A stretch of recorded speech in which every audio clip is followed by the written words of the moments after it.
Assalamualaikum warahmatullahi wabarakatuh. Perkenalkan, nama saya Suci Ramadhani Sadri. Saya ingin mempresentasikan makalah saya tentang hukum HAM dalam Islam.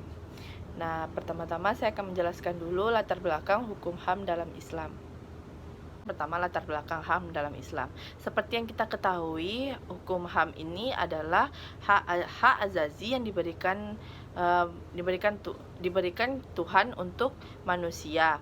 Hak azazi ini sudah ada sejak kita lahir. Hak azazi ini berupa hak kita untuk hidup selama hidup di dunia ini seperti apa. Nah, saya akan menjelaskan lagi hak azazi dalam Islam ini sangat diatur oleh Al-Quran dan hadis. Bahkan Al-Quran dan hadis sudah banyak menyebutkan tentang hukum HAM dalam Islam ini. Nah, seperti yang kita ketahui, hukum HAM dalam Islam ini tidak jauh beda dengan hukum HAM yang berlaku biasanya di Indonesia.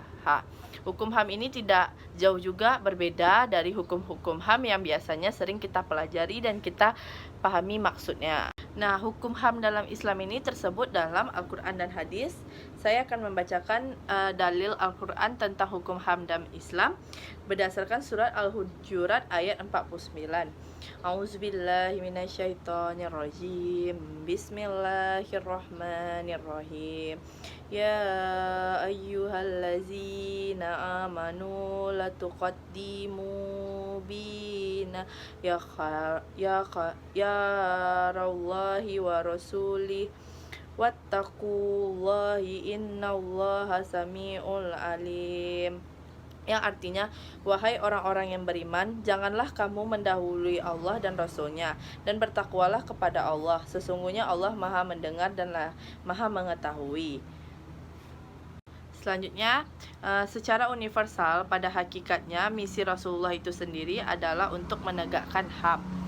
Beliau sebagai rahmat lil alamin dalam setiap kesempatan selalu mendahulukan HAM sekaligus HAM, kewajiban hak azazi manusia. Keadilan sebagai ciri HAM adalah tuntutan jelas yang tercantum dalam Al-Quran. Adapun Islam telah memberikan jaminan pada kebebasan manusia.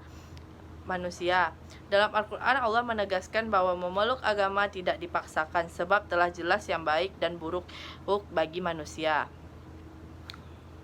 Pada zaman Rasulullah membebaskan para budak itu tidak membedakan suku, ras, agama. Bahkan Rasulullah juga tidak membedakan dia umatnya atau bukan gitu. Tapi Rasulullah lebih mementingkan menjunjung tinggi hak azazi manusia. Dan karena sikap Rasulullah yang terlalu menjunjung tinggi hak azazi manusia, membuat para sahabatnya ini menjadi juga ikutan berubah. Jadi di awal mula para sahabatnya ini sifatnya seperti tidak peduli dengan orang-orang lingkungan, jadi sekarang ingin menyelamatkan para budak yang disiksa oleh tuan-tuannya. Nah, pada zaman Rasulullah terlalu banyak budak-budak yang disiksa oleh tuan-tuannya, bahkan dijadikan seperti binatang. Bahkan para budak ini pun tidak diberi hak yang sewajarnya. Seperti contohnya zaman sekarang tuh tidak diberi gaji yang sesuai dengan hasil kerja mereka gitu. Bahkan para budak ini juga tak banyak yang dikasih makan. Nah, jadi selama HAM ini terjadi adalah upaya dari Rasulullah untuk mengadakan deklarasi agar mereka semua bisa mendapatkan hak azazi manusia. Nah, deklarasi ini terdapat komitmen bersama untuk menegakkan HAM, yaitu meliputi hak untuk hidup, hak kemerdekaan, hak persamaan dan larangan terhadap adanya diskriminasi, mendapatkan keadilan, proses hukum yang adil, perlindungan dari penyalahgunaan kekuasaan dan perlindungan dari kekuasaan, dan kebebasan beragama, bahkan mendapatkan pendidikan. Berdasarkan deklarasi HAM ini, dipahami bahwa Islam bertujuan mengarahkan, memartabatkan seluruh umatnya dan menjunjung tinggi kehormatan bagi umat manusia secara dicanangkan untuk menghapus segala penindasan. Ini sudah tercantum dalam Al-Quran Al-Baqarah ayat 195 yang berbunyi, A'udzubillahi minasyaitonirrajim. Bismillahirrahmanirrahim. wanfiku fi sabilillahi wala tulhu bi aidikum ila tahlukum wahsinu innallaha yuhibbul muhsinin. Yang artinya, dan infaklah hartamu di jalan Allah, dan janganlah kamu menjatuhkan diri sendiri ke dalam kebinasaan dengan tangan sendiri, dan berbuat baiklah, sungguh Allah menyukai orang-orang yang berbuat baik. Dan juga ada hadis Rasul, ada juga dalam Al-Quran surat Yusuf ayat 12 yang berbunyi Bismillahirrahmanirrahim.